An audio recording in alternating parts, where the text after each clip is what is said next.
Imagine you are Hannah Vogel. It's August 17th, 1943. You are 21 years old, sitting at a small wooden desk in a dusty administrative office on the outskirts of Regensburg. The war, for you, has mostly been a thing of letters and headlines. A ghost on the radio, a gnawing worry for your cousins on the Eastern Front. But here, in this ancient Bavarian city nestled on the Danube, the stones have slept for 1,000 years. The war feels a world away. The morning sun streams through the tall window, warming the ink in its well. You can smell cut grass from the fields and the faint, metallic tang of the Messerschmitt factory a kilometer down the road, the pride of the city, the engine of the Reich's glorious air power. It is a perfectly ordinary, perfectly beautiful summer Tuesday. And then you feel it. It's not a sound at first. It's a feeling, a vibration in the soles of your shoes, in the pit of your stomach. A low, deep thrumming, as if some giant had plucked a string in the very bedrock of the earth. You pause, your pen hovering over a shipping manifest. Your boss, Herr Schmidt, a portly man whose spectacles are forever sliding down his nose, stops shuffling papers. He looks at you. You look at him. There is a question in his eyes, a flicker of an ancient, primal fear that city dwellers had long forgotten. It is the sound of the approaching herd, the sound of the coming storm. The hum grows. It is a sound now, an audible, grinding drone that seems to be coming from everywhere at once. It's not the familiar sputter of a Luftwaffe training plane. No, this is different. This is a layered, complex, and monstrously powerful chord. It's the sound of 1,000 hornets trapped in a jar the size of the sky. It gets into your teeth, rattling them in your jaw. The window pane begins to tremble, singing a high, thin note of terror. And still, the sirens are silent. That's the first anomaly. That's the first crack in the porcelain surface of your ordinary day. The sirens always give you time. Time to walk to the shelter, to exchange nervous pleasantries with your neighbors. The silence of the sirens is a betrayal. It means whatever is coming is not playing by the rules. People are rising from their desks now. Voices murmur, then fall silent as the humming escalates into a deafening, soul-shaking roar. It's a physical pressure now, pressing in on the building, on your eardrums. Someone gasps, pointing toward the window.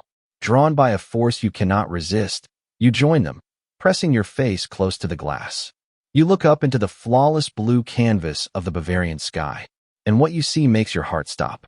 It is not a squadron. It is not an attack wing. It is a swarm. Tiny, silver crosses, catching the sun like chips of mica. Hundreds of them.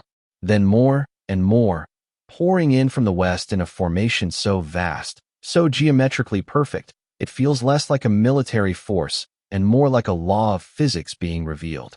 They move with the terrifying inexorability of a tide, a river of steel flowing through the heavens. More and more they come, until the sky itself seems to be made of them. The sun, bright and warm moments ago, begins to flicker behind their wings. Patches of the brilliant blue day are blotted out, replaced by a cold, metallic shadow that falls over the city, over your office, over your face. This isn't an air raid. The raids you hear about on the radio are fleeting, violent things. This is an occupation of the very air you breathe. It's an invasion from the sky. And you realize with a cold, sickening certainty that every single one of them is pointing directly at your home. A single, impossible question forms in your mind. A scream that cannot escape your throat. What God have we angered to bring the end of the world to our doorstep on a beautiful Tuesday morning? 200 miles away, in a concrete bunker buried deep beneath the earth near Berlin, the world was not a spectacle of silver crosses, but a serene and orderly grid. Here, in the Central Command for Luftwaffe Defense, the war was a clean, quiet affair. It was a series of symbols pushed across a vast, illuminated map by young women in crisp uniforms, their wooden croupier rakes moving with practiced calm. This was the kingdom of logic, the domain of the plan. At the center of it all stood Major General Adolf Galland, a man whose fighter ace's eyes were accustomed to judging reality at 400 miles per hour. The initial reports of the formation crossing the coast had been routine. Another nuisance raid. The official assessment, formed from years of experience and doctrine, was immediate. A diversion, Galland stated, his voice calm but clipped with authority. They want to pull our fighters south. The main event will be against the Ruhr. Standard procedure. This was the official story, born of a cold and proven calculus. You see, in the brutal chess match of the air war, there were unwritten, absolute rules. One of them was that you did not send unescorted heavy bombers deep into the heart of the Reich. To fly to a target like Regensburg without fighter protection was to fly through a gauntlet of the most experienced pilots in the world. It wasn't a military operation, it was suicide. Therefore, the approaching formation had to be a feint. It was the only logical explanation.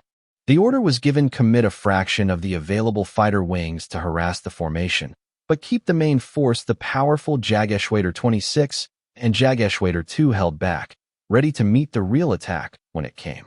But there's a sentiment, echoed in the after-action reports of pilots like Oberleutnant Robert Schenk, that changes everything.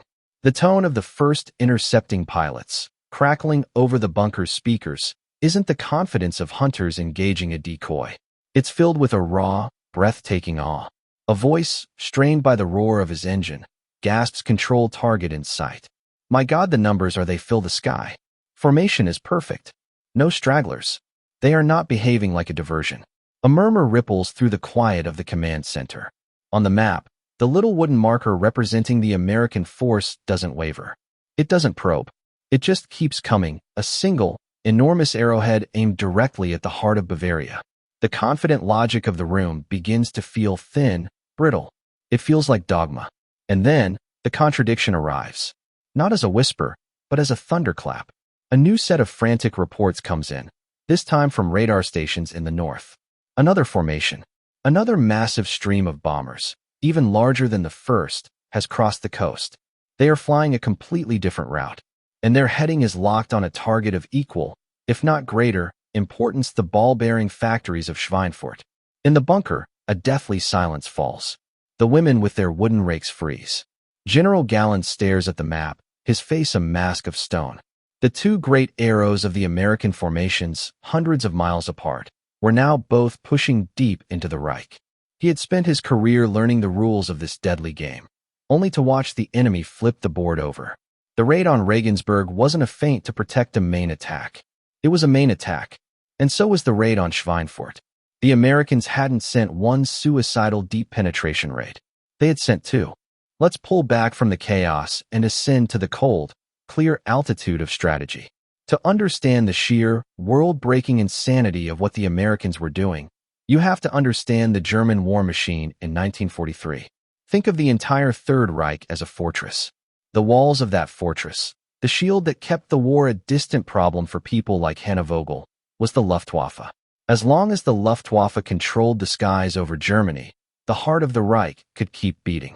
The American strategy, codenamed Operation Point Blank, was therefore not just about bombing cities. It was about killing the fortress's shield. It was industrial murder. Here is your War College briefing for today. Imagine the Luftwaffe isn't an air force, but a single, heavyweight champion boxer, invincible in his home ring. The mistake is in thinking you can beat him by fighting him. The American plan was to ignore the boxer's fists and instead, take a surgeon's scalpel to the two arteries that supplied blood to his arms. The first artery was fighter production. The Messerschmitt Bf 109 was the backbone of the German fighter fleet, the boxer's right arm.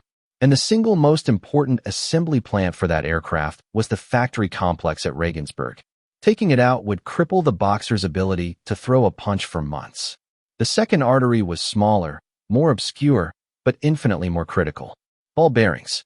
It's a term that sounds mundane, but in a mechanized war, ball bearings are everything. They are the tiny steel spheres that allow any high-speed part to rotate without tearing itself to pieces. They are in the engine of a fighter plane, the turret of a tank, the motor of a U-boat.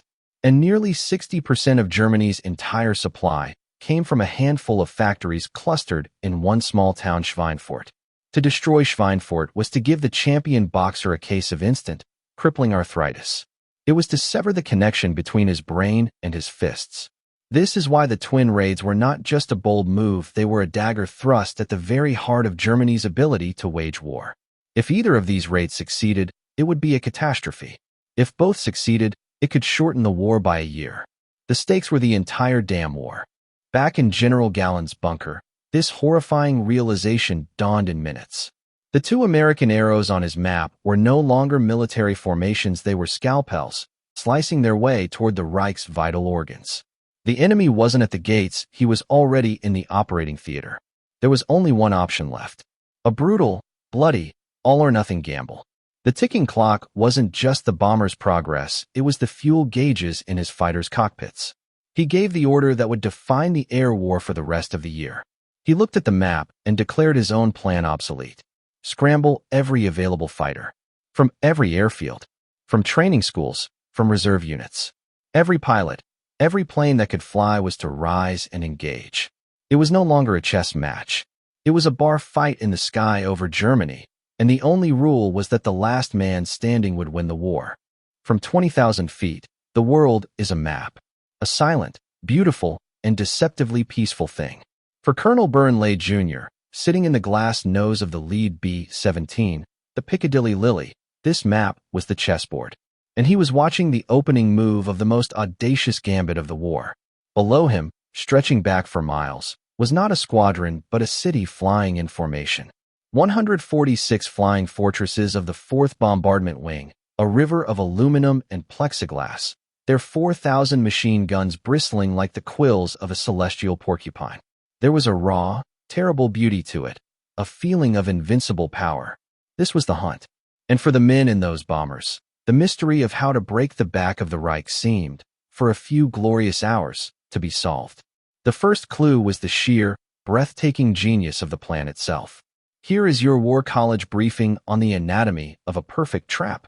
Think of it as a boxer's 1-2 punch. The first fist, the Regensburg force, would hit the enemy hard and draw his full attention. Then, exactly 11 minutes later, the second, heavier fist, the 1st Bomb Wing, with 230 bombers aimed at Schweinfurt, would follow the same path. The German fighters, having thrown everything at the first wave, would be on the ground, out of fuel and ammunition, helpless. And it had a secret, a twist that made it revolutionary. The Regensburg force wasn't turning back. After dropping their bombs, they would fly on, over the Alps, to land at freshly captured Allied bases in North Africa. It was a move of such daring it bordered on arrogance. It meant the German fighters scrambled to meet them on the way and would have no chance to hit them on the way out. They would simply vanish. For the first hour, the plan worked like a finely tuned watch. As they crossed the Dutch coast, they were met by their little friends, a swarm of American P-47 Thunderbolts and British Spitfires. They swirled around the lumbering bomber stream like guardian angels. In the cockpit of the Lily, there was a sense of controlled, professional optimism. This was the new face of American air power, overwhelming, unstoppable, and fighting with a strategic brilliance the enemy couldn't comprehend. The plan was perfect. Then, over Eupen, near the German border, the radio crackled. It was the voice of the fighter commander, devoid of emotion but carrying the weight of an immutable physical law. Ramrod leader to all forts. We're at the limit of our fuel. We're turning for home. Good luck. Burnley watched as the P-47s, waggling their wings in a final, poignant salute, peeled away. One moment they were there, a comforting blanket of steel. The next, they were silver specks, shrinking against the western horizon. Their departure left a void in the sky that was terrifying in its suddenness. The comforting roar of friendly engines was gone, replaced by the solitary, monotonous drone of their own. Ahead lay 300 miles of the most heavily defended airspace on planet Earth. There were no more friends. There was no more escort. There was only the plan, the hum of the engines, and the vast, empty, enemy sky. And for the first time that day, a cold sliver of doubt entered the hearts of the 2,000 men in the formation. What if the enemy didn't fall for the trap? The perfect plan began to shatter against the brutal, bloody arithmetic of a single, unforeseen fact. The Germans weren't playing chess. They were fighting for their lives, and they had a genius on their side. General Galland, staring at his map, understood the American gambit almost instantly. He saw the 1-2 punch for what it was, and he refused to play by their rules. He didn't just throw his reserves at the first wave, he threw everything. For the men of the Regensburg force, the world changed the moment the last friendly fighter turned for home. The sky, empty for a few tense minutes, was suddenly filled with wasps. Not tentative probes, but a furious, coordinated, and utterly merciless onslaught. This was not a harassment. It was an annihilation. The German pilots were not just flying, they were thinking. They had studied the B-17. They knew its strengths and, more importantly, its weaknesses. The American bomber was a fortress, yes, but every fortress has a blind spot. Here is your War College briefing on tactical innovation under fire. The Americans believed the deadliest way to attack a bomber was from the rear, a classic tail chase. But the B-17 had a pair of .50 caliber machine guns in its tail, a hornet's nest that had shredded countless attackers. So, the Luftwaffe pilots did something new, something terrifying. They attacked from the front. Imagine you're a 20-year-old bombardier from Ohio, sitting in that plexiglass nose. Suddenly, you see a flash of silver directly ahead. A Focke-Wulf 190, flying straight at you, on a head-on collision course. The closing speed is over 500 miles per hour. You have less than 3 seconds to react. The German fighter grows from a speck to a monster in a heartbeat. Its wings lit up like angry fireflies as its 20mm cannons open up. You see the shells, like glowing tennis balls, floating towards you in slow motion. Time itself seems to bend. You squeeze the trigger, praying. As the fighter barrels through your formation, its cannon shells ripping through the unarmored nose of the bomber next to you, turning the cockpit into a charnel house of shattered glass and broken men. This wasn't just a tactic, it was psychological warfare, designed to shatter the rigid discipline of the American combat box formation. And it was working. But the enemy's genius didn't stop there. As the bombers reeled, a new threat appeared. Twin-engine Messerschmitt Bf 110s loitered just outside machine gun range. Then, in a puff of white smoke, they launched rockets into the heart of the bomber formations. These weren't precision weapons, they were flying sledgehammers that filled the air with shrapnel and flame. The promising lead, the belief in their own perfect plan had turned into a horrifying dead end. The Americans weren't the hunters. They were a wagon train in open country, surrounded. The sky was no longer a beautiful map. It was a three-dimensional slaughterhouse. The radio, once calm, was now a cacophony of screams, of men counting parachutes blossoming against the cold blue sky. And through the chaos, one chilling realization became clear: the Germans knew the plan was for the Regensburg force to fly onto Africa. They knew they only had one chance to kill them. And they were fighting with the desperate ferocity of a cornered animal that knows it cannot let its prey escape. Just when it seemed the sky would collapse, a breakthrough came. Not from a general or a new weapon, but from an almost mystical quality of the machine they were flying and the unyielding stubbornness of the men inside it. The Flying Fortress. It was a name, but it was also a promise. And on August 17, 1943, that promise was kept in blood and fire. The breakthrough was a piece of intelligence that could never be written in a report. It was the sudden, collective realization by hundreds of German fighter pilots that this enemy was unlike any they had ever faced. They were shooting them down, yes. Bombers were falling from the sky like mortally wounded whales. But the formation wasn't breaking. Here is your War College briefing on the concept of mutual defense. Think of a Roman legion in hostile territory. A single soldier, caught alone, is dead.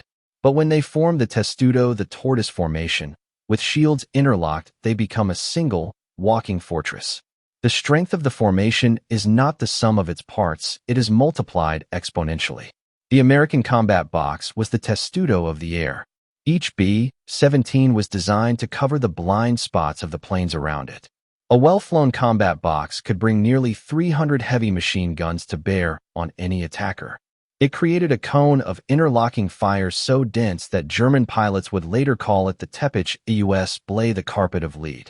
The German plan was to shatter this cohesion with their terrifying head-on attacks. They expected the American pilots, most of them barely out of their teens, to panic, to scatter.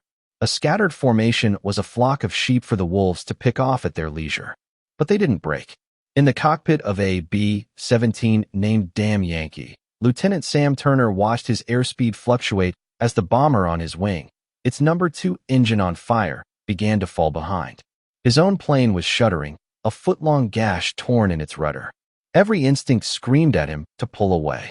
But his group commander's voice, hoarse with strain, crackled over the radio, repeating the same mantra: close it up. Close it up. Hold your formation. The box is all we have. And so, Turner did the single most counterintuitive and bravest thing a pilot could do. He slowed down. He nudged his shuddering, wounded bomber closer to the dying one, tucking his wing in tight to help cover the cripple with his own guns. Across the formation, dozens of other pilots were making the same insane, heroic choice. When a bomber fell, the others would instinctively, suicidally, move to fill the gap, tightening the testudo, keeping the carpet of lead intact. This was the unexpected breakthrough. The enemy's greatest weapon wasn't their cannons, it was their ability to induce panic. And the Americans, through sheer, bloody-minded grit, were refusing to panic. They were bleeding. They were dying. But they were not running. They were demonstrating a terrible, simple truth: you could kill them, but you could not break them. And as long as the box held, a sliver of a chance remained that some of them might just make it to Regensburg. In the glass nose of the Piccadilly Lily, Colonel Burnley Jr. finally saw it. Through the swirling chaos and the black puffs of flak that now blossomed around them like deadly flowers, the target emerged from the summer haze. Regensburg. To a tourist, it was a fairy tale city. To Burnley, it was grid coordinate F387. And in the heart of that grid was the reason for all this suffering: the long, low, sprawling buildings of the Messerschmitt factory. They had made it. The box, though riddled with holes and trailing smoke from a dozen wounded planes, had held. Now came the moment of truth. This is where we confront the uncomfortable truth of what they were there to do. We think of strategic bombing as a cold, impersonal act. But for the men in the planes, it was intensely personal, high stakes, and morally complex. Here is your War College briefing on the Norden bomb site. It was a marvel of the age, a mechanical computer of gears and gyroscopes that, in theory, could drop a bomb into a pickle barrel from 20,000 feet. It was the Allies' secret weapon, the key to precision bombing. It was also the device that allowed them to believe they were surgeons, not butchers. The entire justification for the mission was to surgically remove the factory, this cancer, while leaving the city, the civilian body, unharmed. The bombardier, a young lieutenant named Ken McFarland, lay on his stomach, his eye pressed to the rubber eyepiece. His hands, slick with sweat, made tiny, delicate adjustments. He wasn't just aiming a bomb, he was flying the entire 30-ton bomber. In the final moments, the Norden was slave to the autopilot. The fate of the aircraft, and the city below, was in his hands. The radio went silent, replaced by the calm, methodical voice of the bombardier calling out his checklist. Bomb bay doors open. A deep rumble vibrated through the airframe. Autopilot engaged. The plane gave a slight shudder as the mechanical brain took control. Outside, the German flak was a deafening drumbeat on the fuselage. A piece of shrapnel shattered a plexiglass panel inches from McFarland's head, showering him with icy shards of wind and glass. He didn't flinch. Target sighted, he said, his voice a low monotone. Steady through the crosshairs, he could see it all. The factory, sprawling and unmistakable. But he could also see the rows of houses where the workers lived. The glint of the sun off the ancient cathedral spire. A city, alive and breathing, unaware its fate was being decided by the twitch of his thumb on a small, red button. This was the uncomfortable truth High Command never admitted.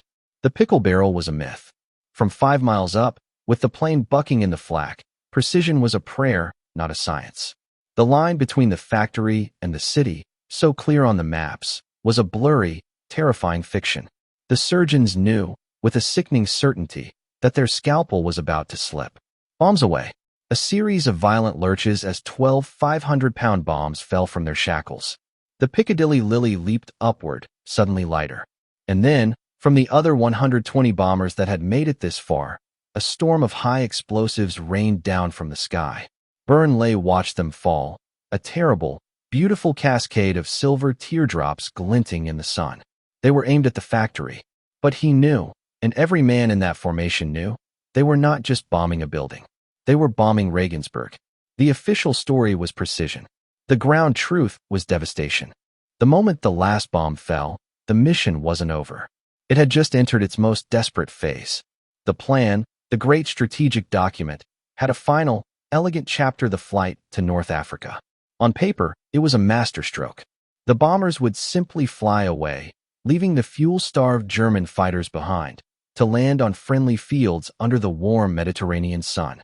But the system, the unforgiving reality of combat, was about to push back with brutal force.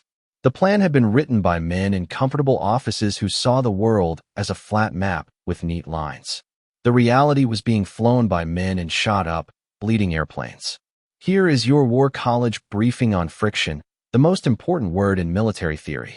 Karl von Clausewitz defined friction as the force that makes the apparently simple things in war incredibly difficult.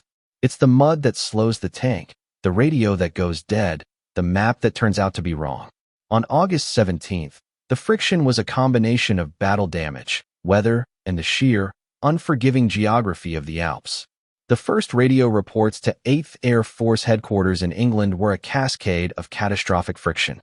Planes were struggling to maintain altitude, their engines sputtering, their fuselages riddled with holes. Fuel, supposed to be a comfortable margin, was now leaking from 100 punctured wing tanks. Back in England, the response from high command was rigid, almost bureaucratic. Maintain course and altitude as briefed, the clipped voice of the controller insisted. Proceed to designated recovery fields. Acknowledge. This was the system pushing back. For a pilot from the 96th Bomb Group, his aircraft bleeding fuel and barely controllable, this detached command was an act of betrayal. He keyed his mic, his voice a mixture of fury and exhaustion. Control, this is Blue 4. We have severe damage and wounded aboard. We're losing altitude. We cannot make the climb over the Alps. Requesting permission to divert to Switzerland. The response was cold and immediate. Negative, Blue 4. Switzerland is neutral territory. Diversion is not authorized. I repeat, not authorized. The pilot's voice, now raw with disbelief, came back. Sir, you don't understand. We will not make it. My navigator estimates we'll be in the side of a mountain in 40 minutes. We need to divert. Blue 4, the controller's voice was like ice. The plan is paramount.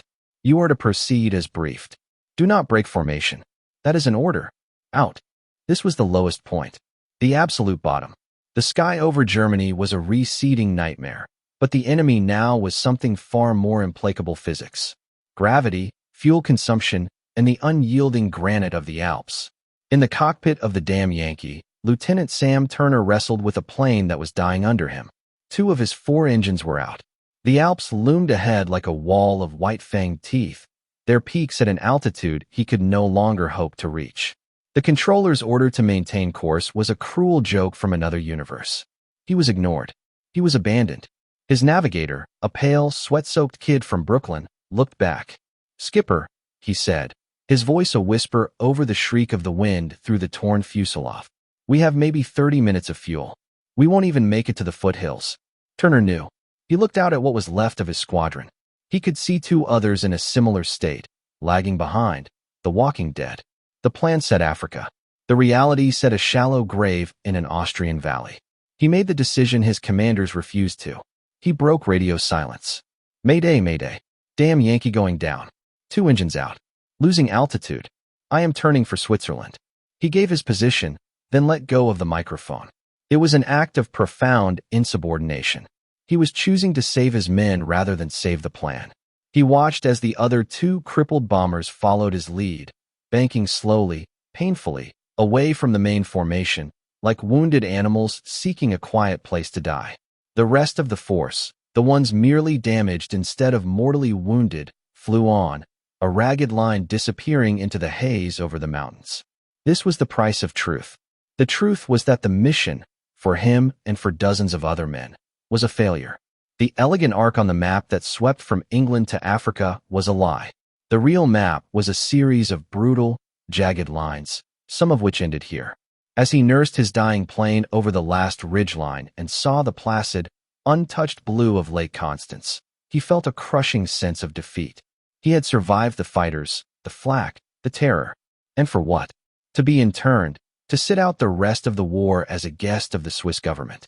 A footnote in the official report. The catastrophe was now in motion, set not by an enemy cannon shell, but by a single, fatal assumption in a general's plan. Let's leave Sam Turner's crippled bomber gliding towards its fate and return to that quiet office in Regensburg. For Hannah Vogel, the world had been remade in fire. The thunder that had shaken the city had passed, receding to the south.